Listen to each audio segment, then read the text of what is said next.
ಇಲ್ರಿ ಸರ್, ಮ್ಯಾಲಿಂದ ಹೊಳಗಟ್ಟಿ ಐತ್ರಿ, ಕೆಳಗುನು ನೀರ್ ಹೋಗಾಕ ಹೊಳಗಟ್ಟಿ ಐತ್ರಿ. ಗುಂಡ ಗುಂಡ ಗುಂಡ ಕಲ್ ಕಟ್ಟಿ ಇದು ಮಾಡಿದ್ರಿ ಮನೆ ಅಂತ.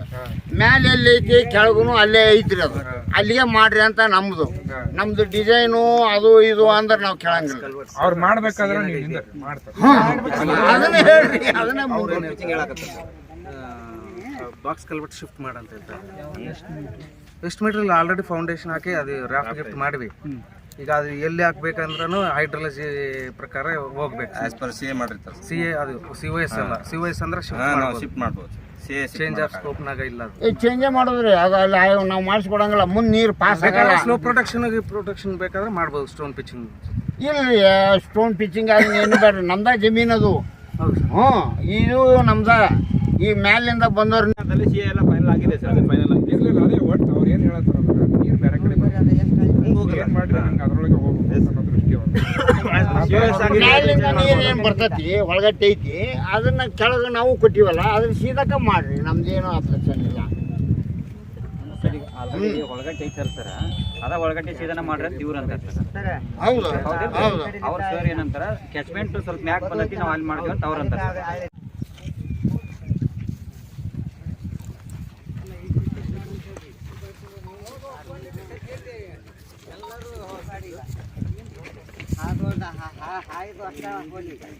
ನಿಮ್ಗೆ ಕಷ್ಟ, ಅವ್ರಿಗೆ ಕಷ್ಟ ಬಂದಾಗ ನಿಮ್ಮನ್ನು ಕರೀತಾರೆ.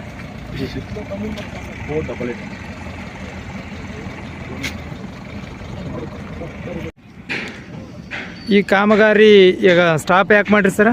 ಸರ್, ನಮಗೆ ಇಲ್ಲಿವರೆಗೂ ಗೆಜೆಟ್ ನೋಟಿಫಿಕೇಶನ್ ಆಗಿ ನಾವು ಅದಕ್ಕಿಂತ ಪೂರ್ವದಲ್ಲಿ ಎನ್ನೆ ಮಾಡಿದ್ರು ಕೂಡ ನಮಗೆ 8,000 ರೂಪಾಯಿ, 53 ರೂಪಾಯಿಗೆ ಒಂದು ಮೀಟ್ರು ಸ್ಕ್ವೇರ್ ಮೀಟ್ರು ಬೆಲೆ ನಿಗದಿ ಮಾಡ್ಯಾರ.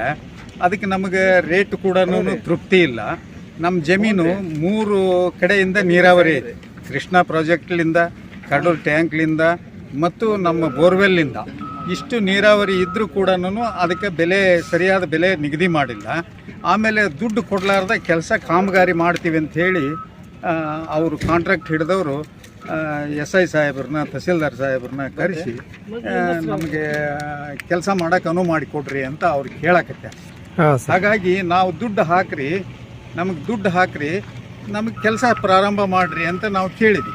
ಎಲ್ಲ ರಿಕಾರ್ಡ್ಸ್ ಕೊಟ್ಟಿದ್ರು ಕೂಡ ನಮಗೆ ಇಲ್ಲಿವರೆಗೂ ₹1 ಕೂಡ ದುಡ್ಡು ಕೊಟ್ಟಿಲ್ಲ ಅವರು.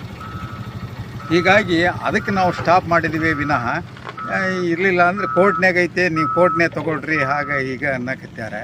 ಅದಕ್ಕೆ ನಾವು ಕೆಲಸ ಬಂದ್ ಮಾಡಿಸಿದ್ದೀವಿ. ಆದರೆ ತಹಸೀಲ್ದಾರ್ ಸಾಹೇಬರು ರಿಕ್ವೆಸ್ಟ್ ಮಾಡಿಕೊಂಡ್ರು, ಇಲ್ಲಪ್ಪ ನಾವು 2ನೇ ತಾರೀಕಿಗೆ ನಿಮ್ಗೆ ಏನಿದ್ದಿದ್ದು ನಾವು ನಿಮಗೆ ದುಡ್ಡು ಕೊಡಿಸ್ತೀವಿ, ಅದಕ್ಕೆ ನೀವು ಕೆಲಸ ಪ್ರಾರಂಭ ಮಾಡೋಕ್ಕೆ ಬಿಡ್ರಿ ಅಂತ ಹೇಳಿದಕ್ಕೆ ನಾವು ಅನುಮತಿ ಕೊಟ್ಟಿವಿ. ಇಷ್ಟೇ ಸರ್. ನಮ್ಮ ಊರಾಗ 90% ದುಡ್ಡೇ ಬಂದಿಲ್ಲ. ರೈತರ ಸಂಖ್ಯೆ ಎಷ್ಟು? ಎಡೇಳೆ ಸರ್ವೆ ನಂಬರ್ ಇರೋದು 36 ಸರ್. 36 ಒಂದು 8 ಮಂದಿ ದುಡ್ಡು ಬಂದೈತೆ, ಇನ್ನೂ ದುಡ್ಡು ಬಂದಿಲ್ಲ. ಎಷ್ಟು ಮಂದಿ ಇರ್ಬೋದು? 28 ಮಂದಿ. ಅಂದ್ರೆ ಎಡೇಳಿ ಭೂಮಿ ಇರೋದು 36 ಸರ್ವೆ ನಂಬರ್, ಎಡೇಳಿ ಜಮೀನು ಇರೋದು 36 ಸರ್ವೆ ನಂಬರ್. ಒಂದು 8 ಮಂದಿ ಬಂದೈತ್ರಿ. ಇನ್ನು 20 ಜನಕ್ಕೆ ಬಂದಿಲ್ಲ. ಇನ್ನು 20 ಜನ ಬಂದಿಲ್ಲ. 28 ಮಂದಿ. ಇನ್ನು 28 ಜನಕ್ಕೆ ಬಂದದ್ದು ಸಾಹೇಬ್. ವ್ಯಾಲ್ಯೂಯೇಷನ್ ಕಡಿಮೆ. ಅವಾರ್ಡ್ ಎಷ್ಟಾಗೈತೆ ಅಂತ? 8,80,000 ಆಗೈತೆ. ಎಷ್ಟು ಎಕರೆಗೆ? ಒಂದು ಎಕರೆಗೆ 8,80,000. 8,80,000 ರೀ. ಇಲ್ಲೇ ಚಿತ್ತೋಡಿಗೆ ಭೂಮಿ 36 ಲಕ್ಷ ಆಗೈತೆ. 32 ಲಕ್ಷ ಇಲ್ಲಿ 8 ಲಕ್ಷ. ನಮ್ದು 8,80,000. ಈಗ ನೀವು ಕೋರ್ಟ್ ಹಾಕಿರನ್ರಿ, ಇದ್ರ ಕಡಿಮೆ ಆಗೈತೆ ಅಂತ? ನಾವು ಇನ್ನೂ ನಮ್ಮ ದುಡ್ಡು ಬಂದಿಲ್ರಿ. ಅದು ಒಂದೇ ದುಡ್ಡು ತಕೊಂಡ ಮೇಲೆ ಕೋರ್ಟಿಗೆ ಹೋಗ್ಬೇಕು ಅಂತ ಲಾಯರ್ ಇದನ್ನ ಮಾಡಿದ್ದಾರೆ. ಯಾವ ಆಧಾರದ ಮೇಲೆ ಕೆಲಸ ಮಾಡಕತ್ತೀರಿ? ಈಗ ರಿಕ್ವೆಸ್ಟ್ ಮಾಡ್ಕೊಂಡು ತಹಸೀಲ್ದಾರ್ ನಿಮ್ಮ ಭೂಮಿಯಾಗ ದುಡ್ಡು ಬಂದಿಲ್ಲ ಅಂದ್ರೆ ಮತ್ತೆ ಯಾವ ನಾವು ಮಾಡಬೇಡ್ರಿ ಅಂತ ಹೇಳಿದ್ರೆ DC ಆರ್ಡರ್ ಆಗೈತೆ, ಸರ್ಕಾರಕ್ಕೆ ವಿರುದ್ಧ ಹೋಗ್ಬೇಡ್ರಿ ನೀವು ಅಂತಕ್ಕಂಥ ಮಾತನ್ನ ಅವ್ರು ಹೇಳಿದ್ದಕ್ಕೆ ತಹಸೀಲ್ದಾರ್ ಅವರು ಮನವೊಲಿಸಿದ್ದಕ್ಕೆ ನಾವು ಕೆಲಸ ಮಾಡಕ್ ಕೊಟ್ಟಿದ್ದೀವಿ. ನಿಮಗೆ ನೋಟಿಸ್ ಕೊಟ್ಟಾರೇನ್ರಿ ಅವರು? ನೋಟಿಸ್ ಕೊಟ್ಟಾರೆ. ನೋಟಿಸಿಗೆ ಎಲ್ಲ ಪ್ರತಿಕ್ರಿಯೆಗಳನ್ನು ಕೊಟ್ಟಿದ್ದೀವಿ.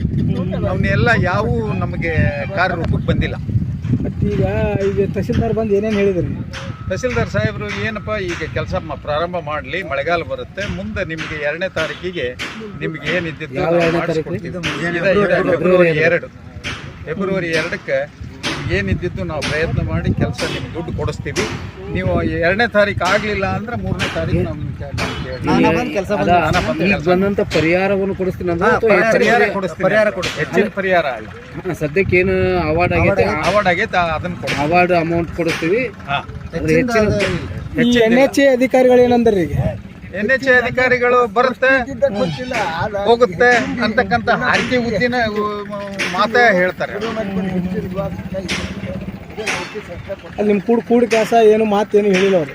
ಮಾತಾಡ್ತಾರೆ, ಮಾಡಿಸ್ಕೊಡ್ರಿ, ನಿಮ್ಗೆ ತರಿಸ್ಕೊಡ್ತೀವಿ, ಬರುತ್ತೆ ಹೋಗುತ್ತೆ, ನಾಳೆ ಮಾಡ್ತೀವಿ. 2 ವರ್ಷ ಆದ್ರೆ ಇದನ್ನ 2 ವರ್ಷ ಇದನ್ನ ಆತ ಅವ್ರು ಹೇಳಕ್ಕೆ ಸರ್. ಇದು 2 ವರ್ಷ ಇದು NHA ಯಾವಾಗ ನಮಗೆ ನೋಟಿಸ್ ಬಂದಾವ, ನೋಟಿಸ್ ಬಂದನ್ ಸುಟ್ಟು DC ಅವ್ರಿಗೆ ಕಂಪ್ಲೇಂಟ್ ಮಾಡಿದ್ದೀವಿ, MP ಅವರಿಗೆ ಇದನ್ನು ಮಾಡಿದ್ದೀವಿ, MLA ಅವ್ರಿಗೆ ಮಾಡಿದ್ದೀವಿ, ತಹಸೀಲ್ದಾರಿಗೆ ಮಾಡಿದ್ದೀವಿ, ಯಾರಿಗೆ ಮಾಡಿದ್ರು DC ಇದು ಬೆಂಗಳೂರು ಅವರಿಗೂ ಮಾಡಿದ್ದೀವಿ, ಮುಖ್ಯಮಂತ್ರಿ ಅವ್ರಿಗೂ ಹೇಳಿ. ಈಗ ನಮಗೆ ಪರಿಹಾರ ಬೇಕು. 2ನೇ ತಾರೀಕುವರೆಗೆ 2ನೇ ತಾರೀಕುವರೆಗೆ ಕಾಯೋದು ನೋಡ್ತೀವಿ. 2ನೇ ತಾರೀಕು ಆಗಲಿಲ್ಲ, 3ನೇ ತಾರೀಕು ಮತ್ತೆ ನಮ್ಮದು ಹೋರಾಟ, ಮತ್ತೆ ನಾವು ಕೆಲಸ ಬಂದಿಡಿಸ್ತೀವಿ. ತಹಸೀಲ್ದಾರ್ ಸಾಹೇಬ್ ಬಂದು ಹೇಳಿದ್ರು ಅವ್ರೆ ನಾನಾ ಬಂದು ಹಿಡಿಸ್ತೀನಿ ಅಂತ NHA ಇಂಜಿನಿಯರಿಗೆ ಹೇಳ್ಯಾರ, ತಹಸೀಲ್ದಾರ್ ಸಾಹೇಬ್ರ ಹೇಳ್ಯಾರ. ಅಂದ್ರೆ ಅವ್ರು ಪೇಮೆಂಟ್ ಮಾಡಿ ಕೆಲಸ ಮಾಡಿ ಮಾಡ್ರಿ ಏನೋ ಅಲ್ಲಿ ನಿಮ್ಗೆ ಏನೋ ತೊಂದರೆ ಆಗೈತೆ ಅಂದ್ರೆ ನಾ ರಿಕ್ವೆಸ್ಟ್ ಮಾಡ್ಕೊಂಡು ರೈತರಿಗೆ ಹೇಳಿ ಕೆಲಸ ಮಾಡಕ್ಕೆ ಅನುಕೂಲ ಮಾಡಿ ಕೊಡ್ತೀನಿ. ಈಗ 4 ದಿವಸ ಇನ್ನೇನು ಭಾಳ ದಿವಸ ಇಲ್ಲ. ನೀವು 2ನೇ ತಾರೀಕು ಅಂದ್ರೆ ಅವ್ರಿಗೆ ಸರಿಯಾಗಿ ಸ್ಪಂದಿಸಲಿಲ್ಲ ಅಂದ್ರೆ ನಾನಾ ಬಂದು ಕೆಲಸ ಬಂದು ಹಿಡಿಸ್ತೀನಿ ಅಂತ ತಹಸೀಲ್ದವ್ರು ಹೇಳಿ. ಅಲ್ಲ, ಸದ್ಯಕ್ಕೆ ಏನೈತೆ ಅಂತಂದ್ರೆ ಕಾಂಟ್ರಾಕ್ಟ್ ತೊಗೊಂಡಂಥ ವ್ಯಕ್ತಿಗಳು ಸರ್ಕಾರ ನಿಮ್ಗೆ ದುಡ್ಡು ಹಾಕ್ಬೇಕಾಗತ್ತೆ. ಈಗ ಏನಾಗುತ್ತೆ ಅಂತಂದ್ರೆ ಇವ್ರಿಗೆ ಟೆಂಡರ್ ತಗೊಂಡವ್ರಿಗೆ ಒತ್ತಾಯ ಮಾಡೋದ್ರಿಂದ ಯಾವುದೇ ಟೆಂಡರ್ ತಗೊಂಡವ್ರು ಒತ್ತಾಯ ಮಾಡಿಲ್ರಿ. ಟೆಂಡರ್ ತಗೊಂಡವ್ರು NHA ಇದ್ದವ್ರಿಗೆ ಒತ್ತಾಯ ಮಾಡ್ಯಾರ. NHA ಇದ್ದವ್ರು ಇಲ್ಲಿ ಬಂದಾರ ಈ ಸಿಬ್ಬಂದಿ ತಗೊಂಡು.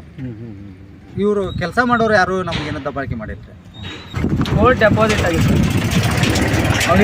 ಇವ್ರದ್ದು ಅಮೌಂಟ್ ಎಲ್ಲ ಮೇಡಮ್ ಅವ್ರ ಕೋರ್ಟ್ಗೆ ಹಾಕ್ತೀವಿ. ಅವಾಗ ಒಂದು ಪೀರಿಯಡ್ ಇರುತ್ತೆ ಸರ್. ಆ ಡೇಟಲ್ಲಿ ನಾವು ರೈತರಿಗೆ ದುಡ್ಡನ್ನು ತಲುಪಿಸ್ತೀವಿ. ಇಲ್ಲಾಂದರೆ ಆ ದುಡ್ಡನ್ನು ನಮ್ಮ ಹತ್ರ ಇಟ್ಕೊಳ್ಳೋಕೆ ಅಧಿಕಾರ ಇರೋಲ್ಲ. ನಾವು ಆನರೇಬಲ್ ಡಿಸ್ಟ್ರಿಕ್ಟ್ ಕೋರ್ಟಲ್ಲಿ ಹೋಗಿ FD ಇಡಬೇಕು. ಸೊ ಇವರು ಆ ಟೈಮಲ್ಲಿ ಏನಾಗಿದೆ ಸರ್, ಡಾಕ್ಯುಮೆಂಟೇಶನ್ ಸ್ವಲ್ಪ ಸರಿಯಾಗಿ ಕೊಡಲಿಲ್ಲ, ಏನೋ ಸ್ವಲ್ಪ ಡಿಲೇ ಆಗಿದ್ದ ಕಾರಣ ಅದು ನಮ್ಮ ಹತ್ರ ಇಟ್ಕೊಳ್ಳೋಕೆ ಬರೆದಿರೋ ಕಾರಣ ಅದನ್ನು ಮೇಡಮ್ ಅವ್ರು ಹೋಗಿ ಕೋರ್ಟ್ ಡೆಪಾಸಿಟ್ ಮಾಡಿದ್ರು. ಈಗ ಅಂದ್ರೆ ದಾಖಲೆ ಕೊಡಲಾರ್ದಕ್ಕೆ. ಹೌದು ಸರ್. ಇವಾಗ ನೀವು ದಾಖಲೆ ಕೊಡದೇ ಇದ್ದಂಥ ಪಕ್ಷದಲ್ಲಿ ರೈತರಿಗೆ ಏನಾದರೂ ಇದನ್ನು ತಿಳಿಸಿದ್ರ, ನಾವು ಕೋರ್ಟ್ ಡಿಪಾಸಿಟ್ ಮಾಡ್ತೀವಿ ಹಿಂಗಾಗುತ್ತೆ. ಯಾಕಂತಂದ್ರೆ ಈಗ ಪಾರ್ಟಿ ಬಂದು ಅಮೌಂಟ್ ತೊಗೊಳ್ಳಿಲ್ಲ ಅಂತ ಥರ್ಡ್ ಪಾರ್ಟಿ ಮಾಡಿ ಏನು ಮಾಡ್ತೀರಿ ಅಂತಂದ್ರೆ ನೀವು ಕೋರ್ಟಲ್ಲಿ ಹಾಕ್ತೀರಿ. ಹಾಗಾದ್ರೆ ಆ ಮುಂಚೆ ನೀವು ಏನಾದರೂ ರೈತರಿಗೆ ಇಂಟಿಮೇಷನ್ ಕೊಟ್ಟಿದ್ದರೆ? ತಲಾಟೆಯವರಿಂದ ಎಲ್ಲ ಒಂದು ನೋಟಿಸ್ಗಳಿರುತ್ತೆ, 3 ನೋಟಿಸ್ ಅಂತ 3 ನೋಟಿಸ್ 3E ಅಂತ 3 ಅಂತ. ಆ ನೋಟಿಸ್ಗಳನ್ನು ನಾವು ರೆಸ್ಪೆಕ್ಟು ತಲಾಟೆಯವ್ರಿಗೆ ಕೊಟ್ಟು ಅದನ್ನು ಅವ್ರು ಎಲ್ಲರಿಗೂ ಮುಗಿಸಿರ್ತೀವಿ. ಈಗ ರೈತರಿಗೆ ಏನಾಗ್ತಾ ಇದೆ ಅಂತಂದರೆ, ಈಗ SLO ಆಯಿತು, ತಮ್ಮ ಡಿಪಾರ್ಟ್ಮೆಂಟ್ ಆಯಿತು, ನಾವು ನಿಮ್ಮ ಅಮೌಂಟು ಕೋರ್ಟಲ್ಲಿದೆ ಅಲ್ಲೇ ತೆಗೆದುಕೊಳ್ಳಿ ಅಂತ ತಿಳ್ಕೊಂಡು ರೈತರಿಗೆ ಏನು ಮಾಡಕತ್ತೀರಿ ಅಂತಂದ್ರೆ ಹಿಂಸೆ ಮಾಡುವಂಥ ಕೆಲಸ ನಡೆದೈತೆ ಅಂತ ರೈತ ಹೇಳಕತ್ತಾರೆ. ಅದ್ರ ಬಗ್ಗೆ ಹಿಂಸೆ ಅಂತ ಏನಿಲ್ಲ ಸರ್. ಈಗ ನಾನು ಅದೇ ಹೇಳಿದೆ ತಮ್ಮ, ಅದು ಒಂದಿಷ್ಟು ಅವಧಿವರೆಗೂ ನಮ್ಮ ಹತ್ರ ದುಡ್ಡು ಇಟ್ಕೋಬೋದು ಸರ್. ಭೂಸ್ವಾಧೀನ ಅಧಿಕಾರಿಗಳಂತ ಏನೊಬ್ರು KS ಆಫೀಸರ್ ಇರ್ತಾರೆ, ಇಷ್ಟು ವರ್ಷವರೆಗೂ ಅವ್ರು ದುಡ್ಡು ಇಟ್ಕೋಬೋದು. ಆಮೇಲೆ ಅವ್ರ ಹತ್ರ ರೈಟ್ಸ್ ಇರಲ್ಲ, ಯಾಕಂದ್ರೆ ಕೋಟ್ಯಾಂತರ ರೂಪಾಯಿ ಅವ್ರ ಅಕೌಂಟಲ್ಲಿ ಇಟ್ಕೊಳಕ್ಕೆ ಬರೋಲ್ಲ. ಅವಾಗ ಅದು ಏನು ಮಾಡ್ತಾರೆ, ಅವರು ಜಡ್ಜ್ ಅವ್ರ ಹತ್ರ ಹಾಕ್ತಾರೆ ಸರ್. ಕೋರ್ಟ್ ಅಲ್ಲ, ಈಗ ದಾಖಲಾತಿ ಕೊಡದೇ ಇದ್ದಂಥ ಪಕ್ಷದಲ್ಲಿ ರೈತರಿಂದ ನಿಮ್ಗೆ ಏನು ಬಂತು ರೆಸ್ಪಾನ್ಸ್? ಏನು ಬಂತು? ಏನು ನಾವು ಹೊಲ ಕೊಡೋದಿಲ್ಲ ಅಂತ ಬಂತು ಅಥವಾ ಏನು ಬಂತು? ರೈತರು ಈಗ ನಮ್ಗೆ ದುಡ್ಡು ಬರಲಿ, ನಮ್ಮ ಅಕೌಂಟಿಗೆ ಬಿದ್ದ ಮೇಲೇ ನಾವು ಕೆಲಸ ಮಾಡೋಕೆ ಬಿಡ್ತೀವಿ ಅಂತ ಹೇಳಿದ್ರು. ಈಗ ಅದು ಎಲ್ಲ ಸಾರ್ಟ್ ಔಟ್ ಆಗಿದೆ ಸರ್. ಇವನ್ ನಮ್ಮ ಜಿಲ್ಲಾಧಿಕಾರಿಗಳು, ಅಪರ ಜಿಲ್ಲಾಧಿಕಾರಿಗಳು ಹೋಗಿ ಜಡ್ಜ್ ಅವರಿಗೆಲ್ಲ ಹೇಳಿದ್ದಾರೆ ಸರ್ ಹಿಂಗೆ ಯಾರೇ ಭೂಸ್ವಾಧೀನ ಇವ್ರು ಬಂದರೆ, ರೈತರು ಬಂದರೆ 1 to 2 ಹಿಯರಿಂಗಲ್ಲಿ ಅವ್ರದ್ದು ಏನಿದೆ ಎಲ್ಲ ಲ್ಯಾಂಡ್ ಎಲ್ಲ ಕ್ಲಿಯರ್ ಮಾಡ್ರಿ. ಈಗ 6 ಹಿಯರಿಂಗ್ ಆದರೂ ಕೂಡ ಬಗೆಹರಿದಿಲ್ಲ. ಆ 6 ಹಿಯರಿಂಗ್ ಅಲ್ಲ, ನಾನು ನಿಮ್ಗೆ ಉದಾಹರಣೆ ಕೊಡಬಲ್ಲೆ. ಒಬ್ಬೊಬ್ರು 2-3 ಹಿಯರಿಂಗ್ ಅಲ್ಲೇ ತೆಗೆದಿದ್ದಾರೆ. ಹವಾಲ್ ಕೋಡ್ 84/1, 3 ಇವರೆಲ್ಲಾನು ಬರೀ 2-3 ಹಿಯರಿಂಗ್ ಅಲ್ಲೇ ತೆಗೆದಿದ್ದಾರೆ. ಟೋಟಲಿ 36 ಸರ್ವೆ ನಂಬರ್ ಅದ ಅಂತ ಇವ್ರಾಗ. ಈಗ ಒಂದು 8-10 ಮಂದಿಗೆ ಅಷ್ಟೇ ಬಂದವಂತ, ಇನ್ನು ಉಳಿಕೆದವ್ರಿಗೆ ಬಂದಿಲ್ಲ ಅಂತ. ಉಳಿಕೆದವ್ರು ಬಂದಿಲ್ಲ ಅಂದರೆ ಸರ್ ಕೋರ್ಟಲ್ಲಿದೆ. ಒಬ್ಬೊಬ್ರು ಕ್ಲಿಯರ್ ಇದೆ ಸರ್. ಅವರು ನೀಟಾಗಿ ಅವ್ರ ಲಾಯರು ಪರ್ಫೆಕ್ಟ್ಲಿ ಅಲ್ಲಿ ಹೋಗಿ ಅಪ್ರೋಚ್ ಆದರೆ ಜಡ್ಜ್ ಅವ್ರು ಕೊಡ್ತಾರೆ ಸರ್. ಜಡ್ಜ್ ಅವರು